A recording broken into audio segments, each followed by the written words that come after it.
avait reçu son inspiration. Et c'est toi qui as reçu l'inspiration que Paul avait reçue. Non. Chaque homme de Dieu a son inspiration et a sa grâce particulière.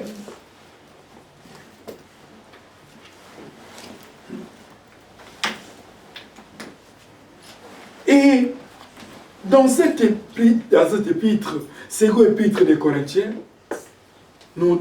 je donne l'opportunité à connaître seulement les titres, comme ça nous allons progresser. Deuxième épître des Corinthiens, c'est un livre de la consolation. Paul console l'église de Corinthe. C'est le livre de la qualification apostolique. C'est un livre qui donne des qualités d'un apôtre. Parce que Paul fut un apôtre, l'apôtre des païens. Nous continuons. Et dans son apostolat, Dieu lui a donné le ministère de la réconciliation. Ah, ce n'est pas un ministère de la division. Ce n'est pas un ministère de conflit. Mais Christ a donné et a amené en nous le ministère de la réconciliation. Je prends un exemple avant qu'on puisse lire dans les versets qui nous concernent ici, les épîtres de Paul aux Corinthiens. Dans le puits de Jacob, Jésus-Christ avait besoin de l'eau.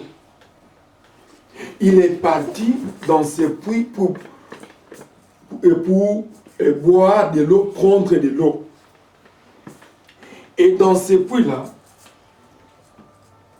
une femme cananéenne était descendue pour puiser de l'eau, comme c'est de leur habitude, et c'est leur source, car c'est le puits de Jacob. Il a trouvé Jésus-Christ. Jésus-Christ a voulu jouer un ministère de la réconciliation que nous, les serviteurs de Dieu, nous devons avoir. Christ l'a demandé, femme, donne-moi de l'eau à boire. Il a dit, non, moi je suis cananéenne. Toi, tu es juif. Il n'y a pas de rapport. Christ a dit, si tu savais, tu devrais demander l'eau de vie. La femme a dit, quoi? Est-ce que toi, tu es plus grand que notre père Jacob et Abraham? Christ a dit, avant qu'Abraham a fui, moi je fus. Alléluia. Amen. La femme était troublée. Et Christ a commencé à parler à la fois beaucoup de choses qui les concernent. Et cette femme est sortie. Il est parti donner rapport. Et beaucoup de gens sont venus. Cette femme était partie faire quoi? Évangéliser. Ceux qui disent que la femme ne doit pas prêcher, ne doit pas gagner, mais la femme a évangélisé. Et les gens sont venus dans ce pour écouter Jésus-Christ. Il a dit, je me suis croisé avec un homme. Alléluia. Amen. Voilà le ministère de la réconciliation. Christ n'a pas donné le ministère de la division. Un homme de Dieu ne peut pas prêcher la division dans l'église. Non. Il doit réconcilier les familles. Il doit réconcilier l'homme avec sa femme. Il doit réconcilier les enfants avec ses frères. Partout où il passe, il doit mener ce ministère de la réconciliation. C'est ce que Paul avait. Lisons dans 1 Corinthiens, chapitre 1, verset 1 à 7. Maman Jojo.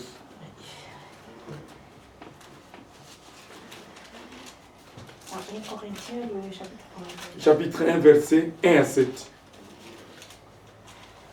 Je lis au nom de Jésus-Christ dans 1 Corinthiens, le chapitre 1, verset 7. C'est ça, de 1 à 7. Non, 2 Corinthiens, chapitre 1, verset 1 à 7. Parce que nous sommes dans le deuxième épître. Voilà. Donc, on est au 2 Corinthiens, le chapitre 1, de 1 à 7. 1 à 7. Je lis au nom de Jésus.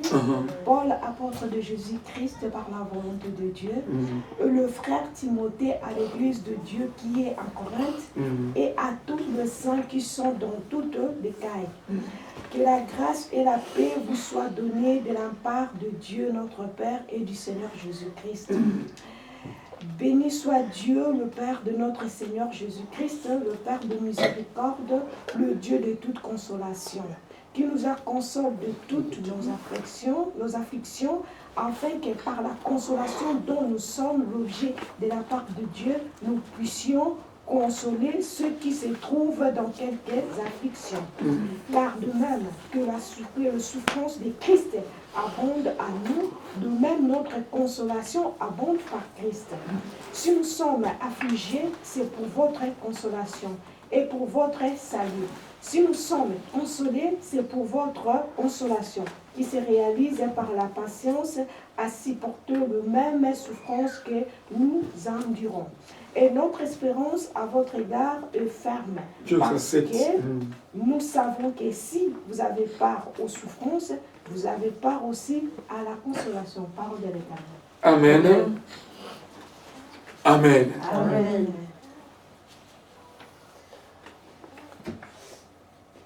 2 Corinthiens 1 à 7. Paul appelé à être apôtre de Jésus-Christ par la volonté de Dieu. Ici, il y a un autre élément très important. Beaucoup sont appelés par la volonté de Dieu. Beaucoup aussi sont appelés par la volonté de la chair. Beaucoup sont aussi appelés par la volonté de la communauté ou du peuple. Parce qu'il y a 3 sortes d'appels. Un serviteur appelé par Dieu, un serviteur mis par consensus, un serviteur appelé par lui-même, par ses sentiments. On le voit beaucoup. Et lorsque vous êtes appelé par consensus, par l'ensemble des gens, les jours que tu vas gaffer, toujours les mêmes gens qui vont dire qu'assis-toi. Et si parfois tu es appelé par toi-même, parce que après avoir connu des versets bibliques, oui, tu deviens aussi apôtre, prophète et je ne sais pas, évangéliste, tu te taxes des noms, qui va se croiser au bout des murs.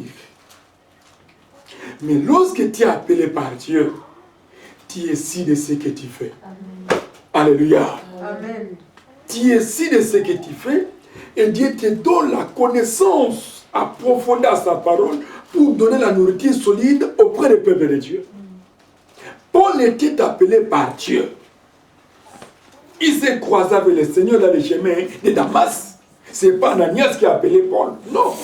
Ce n'est pas un apôtre qui a appelé Paul, non. Il était appelé par Dieu lui-même. Lorsqu'il s'est croisé avec Jésus-Christ dans les chemins de Damas, il a écouté la voix du Seigneur. Saoul, Saoul, pourquoi me persécutes-tu? À cette époque-là, et il a dit, c'est qui? Et Jésus-Christ a répondu, c'est Jésus-Christ que vous persécutez. Et sur place, il était devenu aveugle pour son humilité. Dieu toujours humilie les gens pour les élever. Amen. Alléluia. Amen. Nous connaissons très bien l'histoire. Nous descendons à l'église de Dieu qui est à Corinthe, à ceux qui ont été sanctifiés en Jésus-Christ, appelés à être saints, et à tous ceux qui invoquent en quelque lieu, que ce soit les noms de notre Seigneur Jésus-Christ, leur Seigneur et les nôtres. Il voulait que, dans sa qualification, dans sa consolation, que tous ceux qui invoquent le Seigneur, même tous ceux qui ont, en dehors de nos communautés, qui ont la même doctrine, qu'on demeure avec eux, des mêmes amours, des mêmes sentiments. En moins qu'ils soient dans la mauvaise doctrine. Paul avait les soucis. Il voulait consoler les gens entre eux. C'est pourquoi lui-même disait quelque part, nous allons voir, que nous sommes un en Jésus-Christ. Alléluia. Amen. Ça, c'est Paul qui dit, la consolation. Vous confessez Jésus-Christ comme Seigneur et Sauveur. Gloire à Dieu. Nous confessons aussi notre Seigneur. Gloire à Dieu. Que ce soit l'église de Corinthe, que ce soit l'église d'Éphèse, que ce soit l'église de Rome, nous sommes un en Jésus. Que la grâce et la paix vous soient données de la part de Dieu notre Père et du Seigneur Jésus-Christ. Que cette grâce vous soit imputée de la part de notre Dieu. Parce que nous vivons par la grâce. On se réveille par la grâce. Nous mangeons par la grâce. Nous sommes guéris par la grâce. Nous sommes bénis par la grâce. Parce que si Dieu ne donne pas la force à quelqu'un, c'est difficile d'aller au service. Tout dépend de l'Éternel. Gérons à mon Dieu des continuelles actions de grâce à votre sujet par la grâce de Dieu qui vous a été accordée en Jésus-Christ. Lui, il rend continuellement grâce à Dieu. Parce que Paul, ces criminels pouvaient mourir aussi en poursuivant les chrétiens comme ça. Et parfois, il y avait d'autres chrétiens qui ne s'étaient pas encore convertis. Ils peuvent chercher une arme au coup de route et bah, ils pouvaient mourir. Amen. Amen. Parce que lorsque nous venons à l'église, tous les chrétiens n'ont pas la même dimension de la foi. Vous vous souvenez, à l'époque d'Engalas et Goutinon, il y avait des chrétiens, des assemblées qui se sont bâties. C'est la chair. Ce n'était plus le Saint-Esprit. Ce n'était plus Dieu. Mais par la grâce, Dieu a permis qu'il puisse se croiser avec ces Paul de Tarse, qui sait que ce qu'il combat, il ne combat pas les hommes, mais il combat Dieu lui-même, le porteur des lèvres. Et c'est Dieu l'a confondu. Car en lui, vous avez été comblés de toutes les richesses qui concernent la parole et la connaissance en Jésus-Christ. En lui, là, c'est Christ. Vous et moi, nous étions été remplis par la parole et la connaissance. Et cette connaissance vient qu'à l'aide du Saint-Esprit. C'est le Saint-Esprit qui nous donne la connaissance de comprendre les oracles de Dieu. Vous avez raté beaucoup de vérités avant que vous soyez. Il ajoute encore, les témoignages de Christ ayant été solidement été parmi vous, de sorte qu'il ne vous manque aucun don dans l'attente où vous êtes dans les manifestations de notre Seigneur Jésus-Christ. Il a dit, les témoignages de Jésus-Christ étaient auprès de vous avec des dons. Lorsqu'on parle un apôtre, je viens de définir avant que vous soyez là. Un apôtre, c'est qui? Parce que les autres s'auto-proclament des archbishops, bishops, apôtres, docteurs, que sais-je encore. Un apôtre, c'est qui? Parce que nous parlons d'un apôtre, ministère apostolique. C'est celui qui bâtit l'église, forme et fait sortir dans son ministère d'autres pasteurs, d'autres évangélistes. Il laisse, il continue toujours à bâtir un autre, il laisse et ainsi de suite. C'est ce que Paul faisait. Il a bâti l'église en Rome, en Corinthe, en Éphèse, en Galatie, en Philippi. C'est Philippi ici. C'est Philippi n'est pas au ciel, ici. Amen. Amen. C'est pourquoi lui-même défend son ministère apostolique.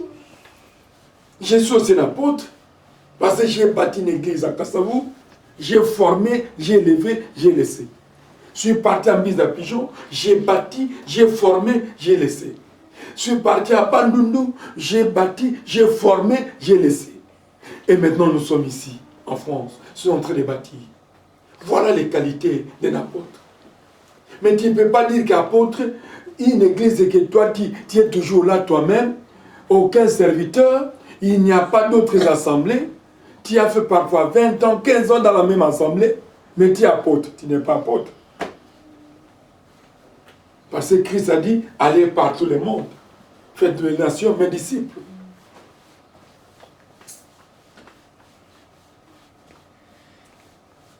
Les ministères de la distribution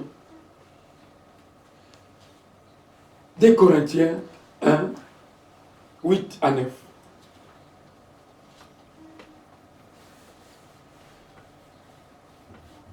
Il vous affermira aussi jusqu'à la fin pour que vous soyez irréprochables au jour de notre Seigneur Jésus-Christ. Dieu est fidèle, lui qui vous a appelé à la communion de son Fils Jésus-Christ. Le ministère de la distribution. L'apôtre Paul parle de la manière dont Christ nous a affermis jusqu'à la fin. Et que vous soyez des irréprochables au jour de notre Seigneur Jésus-Christ. Notre objectif de prier est qu'au dernier jour, on puisse être avec le Seigneur dans les airs. Alléluia. Amen. On ne prie pas pour perdre les salis ou pour aller à l'enfer. Non. Chacun prie pour voir Dieu au dernier jour. Et c'est pourquoi nous combattons avec victoire. Et nous comportons des irréprochables dans notre conscience, circonscience, dans nos marches et dans nos conduites, pour ne pas tomber dans les pieds de l'ennemi. Dieu est fidèle, lui qui vous a appelé à la communion de son Fils, Jésus-Christ notre Seigneur. Parce qu'il est fidèle. Il est fidèle à ses paroles, il est fidèle à ses promesses, il est fidèle à sa gloire, il est fidèle à son royaume. Si vous voyez un chrétien qui n'est pas fidèle à ses paroles, il faut poser des questions. Point d'interrogation. C'est qu'on dit tout en anglais, question mark. Un chrétien doit être fidèle dans ses paroles, dans son comportement, dans son agissement. C'est ça les qualités aussi d'un grand responsable. On verra ça prochainement. Les ministères de la défense. Paul défend son ministère. Dans 2 Corinthiens chapitre 1, verset 10 à 13. Je vous exhorte, frères, par le nom de notre Seigneur Jésus-Christ, à tenir tous un même langage et ne point avoir de division parmi vous, mais à être parfaitement unis dans un même esprit et dans un même sentiment. Amen. Amen. Paul défend son ministère, qu'on puisse se tenir tout le temps un même langage. Même dans les foyers, s'il y a des divergences de langage, c'est la porte que le diable profite pour entrer, pour déséquilibrer les foyers. Même dans la société, s'il n'y a pas l'entente, divergence des opinions, cette société ne marchera pas. Même dans l'église, avec les anciens, s'il y a divergence des opinions avec les visionnaires ou l'apôtre, c'est difficile que l'église puisse avancer. Paul recommande qu'on soit unis par un même langage, avec un même esprit, que cet esprit qui m'anime vous anime aussi. Les soucis des âmes que j'ai vous animent aussi. Donc nous sommes des mêmes esprits, afin que l'œuvre puisse progresser et aller en avant. Amen. Amen. Avant de clôturer, nous allons voir comment est-ce que Paul enseigne sur la manière de donner. Ici, beaucoup de chrétiens aiment toujours la bénédiction. Mais ils n'aiment pas donner pour avoir cette bénédiction qu'ils cherchent. Paul a constaté ça dans l'église de Corinthe, que beaucoup ne donnaient pas. Mais Dieu les donnait. Il demandait qu'à Dieu donner, donner, donner, Dieu les donne. Lorsque Dieu les donne, il garde pour lui. Il oublie Dieu. Dans l'impôt de Dieu. L'impôt de Dieu, c'est la dîme. Comme nous payons l'assurance de la maison, on doit payer l'impôt de Dieu chaque fin du mois avec l'assurance de nos fonds. C'est un droit, payer l'impôt. On nous donne les offrandes. Mais l'impôt, on paye. C'est deux verbes différents. Amen. Hein? Amen. Verbe payer et verbe donner. On ne donne pas l'offrande, on ne donne pas les dîmes, non. On paye les dîmes. Tandis que l'offrande, on donne. Et Paul était très sévère dans ces points-là. Parce que beaucoup de chrétiens de Corinthe ne donnaient pas des offrandes, ne payaient pas des impôts pour les sacrificateurs dans les sacerdoces.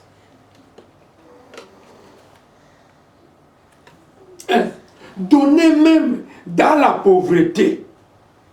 Dès Corinthiens chapitre 8, verset 2. Donc parce que je manque de l'argent, je n'ai pas à donner l'offrande à l'église, je n'ai pas droit à payer l'impôt parce que je n'ai pas de l'argent. Mais écoutez ce que Paul dit. Si quelqu'un croit avoir quelque chose, il n'a pas encore connu comme il le faut connaître. Si vous croyez avoir quelque chose, c'est que tu n'as pas encore connu. Ici, les chrétiens, oh merde, merde, merde.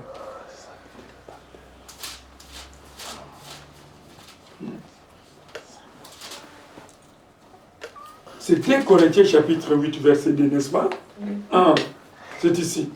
Au milieu de beaucoup de tribulations qui les ont éprouvées, leur joie débordante et leur pauvreté profonde ont produit avec abondance de richesses, libéralité de leur part. Amen. Amen.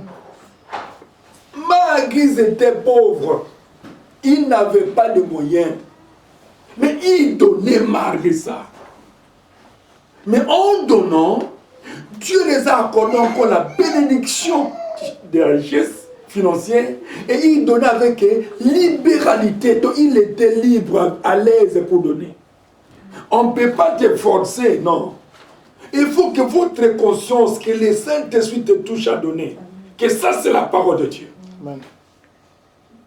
Les chrétiens de Corinthe hésitaient beaucoup à donner. Les autres disent, je n'ai pas d'argent. Tu n'as pas d'argent, tu manges quoi? Des braises. Ou bien tu prends seulement de l'eau du 1er jusqu'au 30. Tu manques qui? Oh, Dieu voit tout. Alléluia. Amen. Dieu voit tout. Donner généralement. Il donnait généralement sans interruption. Bien aimé, l'offrande on prépare à l'église. L'impôt, c'est le salaire que on vous donne. Vous enlevez l'impôt de Dieu pour payer dans l'église de Dieu. Tandis que l'offrande vous prépare à la maison. Qu'est-ce que je vais donner dans la maison de l'Éternel? On verra ça. La dîme, l'impôt, ainsi de suite, la collecte en faveur des saints, les dons, tout, on verra ça. Mais ici, je vous explique les épîtres de Paul. Et Paul a mentionné, pour être béni, il faut donner à Dieu, il faut payer l'impôt de Dieu. C'est un droit, c'est obligatoire. L'assurance de la maison, si vous ne payez pas, ici en France, on va acclamer, hein? On va t'acclamer, c'est bien, comme tu ne payes pas l'assurance de la maison. Félicitations à toi, c'est ça. On va te foutre à la porte, on t'en fiche de toi. Les païens viendront t'agresser avec des lettres. Et pourquoi pas, on ne paye pas l'impôt de l'Éternel. Chapitre 8, toujours dans 2 Corinthiens, parce que nous sommes dans 2 Corinthiens, chapitre 8, verset 3. Ils ont, je l'atteste, donné volontairement selon leurs moyens et même au-delà de leurs moyens. Alléluia. Amen. Beaucoup de chrétiens aiment seulement voir les miracles. Celui qui veut voir les miracles, Amen. Celui qui va voir la guérison, Amen. Et celui qui veut voyager, Amen. Et celui qui veut avoir le mariage, Amen.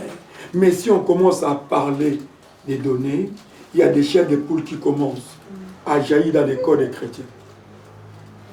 Parfois les chrétiens comme ça, toujours donner, toujours donner, toujours donner. L'œuvre de l'Éternel marche avec de l'argent. L'évangile est gratuit. Comme je vous donne, gratuit. Mais pour avoir une salle, ça demande de l'argent. Ils ont donné généralement, mais au-delà de leur pauvreté, ils ont donné.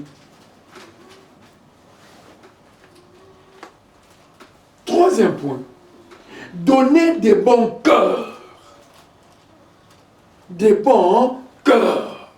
Ne donnez pas avec un murmure, sinon vous n'aurez pas la bénédiction.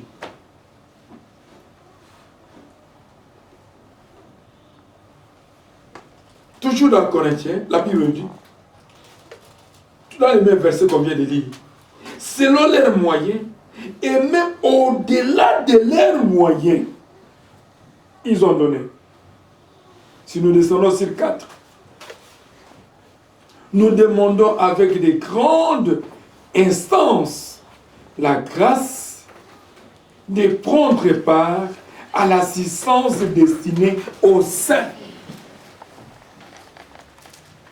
C'est en donnant qu'on arrive à assister les saints. Je prends l'exemple.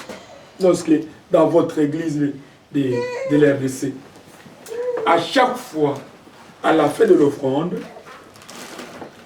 j'assistais les modérateurs, les batteurs de tam-tam, quelque chose pour aller prendre un fils du lait. Amen. Hein? Amen. Il est parti pour l'église, il est parti pour les serviteurs dans l'église, il est parti pour l'apôtre. Et tandis que l'impôt, ça c'est le salaire du droit d'onction apostolique. En tout cas, il me félicitait. Ah, merci papa. Je tiens un séminaire. À la fin du séminaire, le moment donné, les rires, des sucres, des tomates, des histoires. J'appelle mon secrétaire. Je dis, commencez à distribuer. Donnez ça à ça, à ça, à ça, à ça, à ça. Ce qui me reste, c'est qu'il garde pour nous. C'est ça. Parce qu'il travaille dans les temples. Alléluia. Amen. Et pour les insister sur ça, parce que les ceux qui travaillaient dans les temples étaient minimisés, étaient négligés. Ils n'avaient pas de nourriture à manger.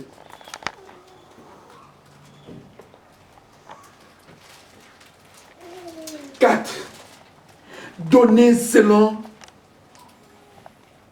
une règle d'égalité. Donner. C'est une règle d'égalité.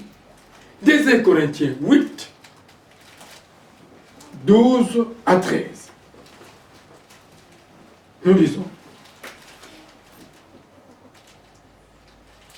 La bonne volonté, car elle existe, est agréable en raison de ce qu'elle peut avoir, de la disposition et non de ce qu'elle n'a pas. Car il s'agit non de vous exposer à la détresse pour soulager les autres, mais de suivre une règle d'égalité dans la circonstance présente. Votre superflu pourvoira à leurs besoins. Amen. C'est des règles.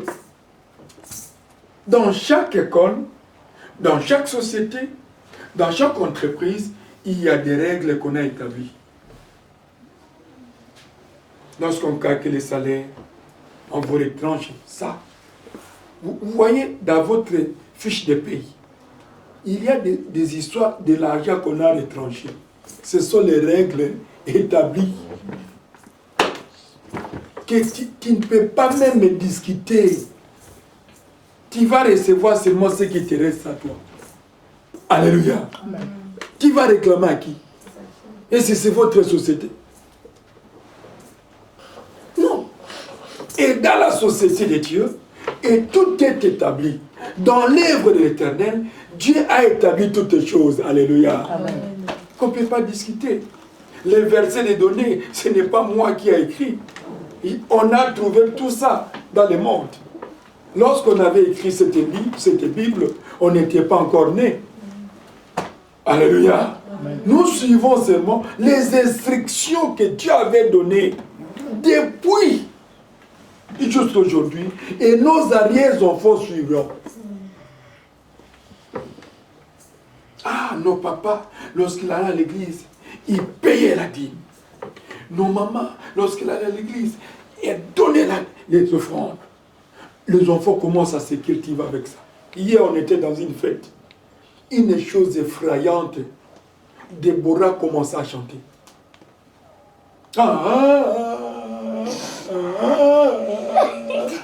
Au vu de tout le monde. Si vous demandez la question, on va vous dire.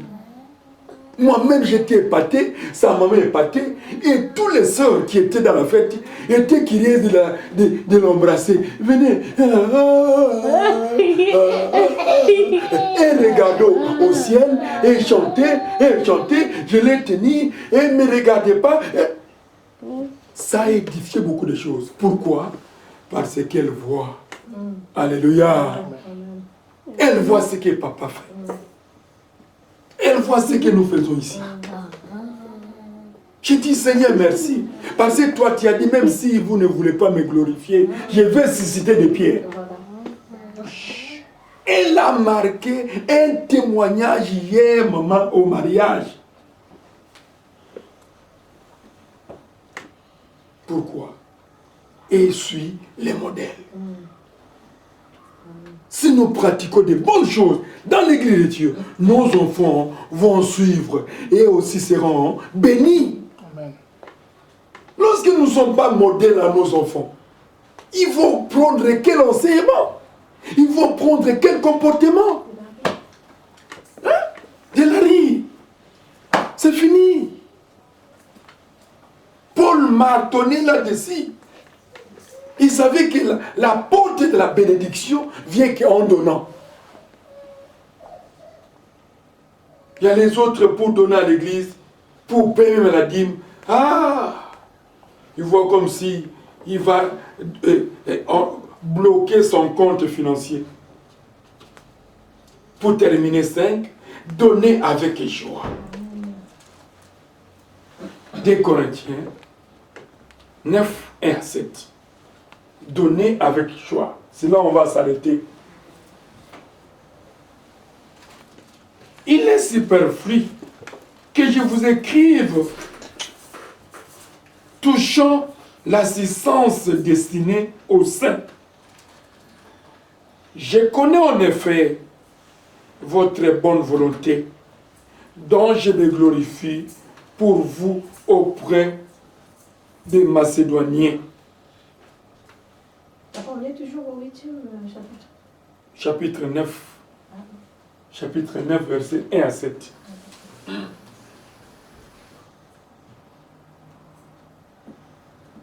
En déclarant que la caille est prête depuis l'année dernière et ces aides de votre part assimiler la plus grande nombre, j'envoie les frères afin que l'éloge que nous avons fait de vous ne soit pas réduit en ayant si ces points-là. Quel est ce point? Le point de donner. que vous soyez prêts. Comme je l'ai dit, je ne voudrais pas, si les Macédoniens m'accompagnent et ne vous trouvent pas prêts, que cette assurance tournant à notre confusion, pour ne pas dire à la vôtre. J'ai donc jugé nécessaire d'inviter les frères et se rendre auparavant chez vous et s'occuper de votre libéralité déjà promise, afin qu'elle soit prête de manière à être une libéralité et non un acte d'avarice. Sachez-le, celui qui sème paix, moissonnera paix. Et celui qui sème abondamment, moissonnera abondamment. Que chacun donne comme il a résolu en son cœur, sans tristesse, ni contrainte, car Dieu aime celui qui donne avec joie. Alléluia. Amen. Et c'est moi qui ai écrit. On a trouvé ça avant qu'on soit né. Paul témoigne les chrétiens que lorsque je vais accompagner avec les Macédoniens, on arrive là, on doit trouver la même attitude de la libéralité que vous avez. Et il a montré comment est-ce que quelqu'un doit donner avec joie sans tristesse. Lorsque tu donnes des paix, toi tu donnes des paix et tu dis Seigneur, j'ai besoin de 10 000 $. Au moins tu donnes l'offrande parfois de 10 €. Ça c'est se moquer de Dieu. Alléluia. Amen. On va te mesurer de la manière dont vous donnez dans la maison de l'Éternel. On va te mesurer de la manière dont toi tu ouvres la main pour l'œuvre de l'Éternel. Oh, je bénis Dieu parce que lorsque j'étais au Congo, j'ai financé aussi l'église avec mes propres frères. S'il y a quelque chose qui manque, je leur donne sans bruit. Je ne suis pas seulement apôtre de la parole, mais aussi, d'une manière financière, je dois être de ma façon, avec mon secret avec l'Éternel. Alléluia. Voilà la chanson qu'elle chantait hier. Alléluia. Voilà aujourd'hui, en clôture, pour les secondes épîtres de Paul aux Corinthiens. On a parlé beaucoup de choses très importantes et avant que vous soyez là, donc c'est une épître de la consolation, parce que la première épître des Corinthiens était l'épître de la censure, de la discipline de l'Église. Et les seconds, Paul console maintenant l'Église. Il a donné quelque part l'exemple, même si on discipline un frère, ne les voyez pas comme un maîtrier. Non, on les discipline pour les récupérer, pour les restaurer. Et Paul a démontré encore, il y a la différence entre condamnation et témoigner. Beaucoup de gens, lorsqu'on fait des erreurs, on dit ce qu'ils ont fait, oh non, tu m'as jugé. Tu m'as jugé. Non, il ne t'a pas jugé. Il a témoigné ce que vous êtes. La condamnation vient que de l'Éternel lui-même. Amen. Alléluia. Et lorsqu'on parle de la condamnation, c'est faire une sentence à la personne qui a commis des abus.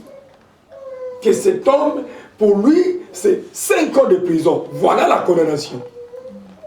Mais témoigner ce qu'il a fait, il a volé, il a fait ainsi. Ils ont témoigné, ils n'ont pas condamné. Ils ont montré les faits de la personne. Amen. Amen. Que Dieu vous bénisse. Amen. Acclamons le Seigneur.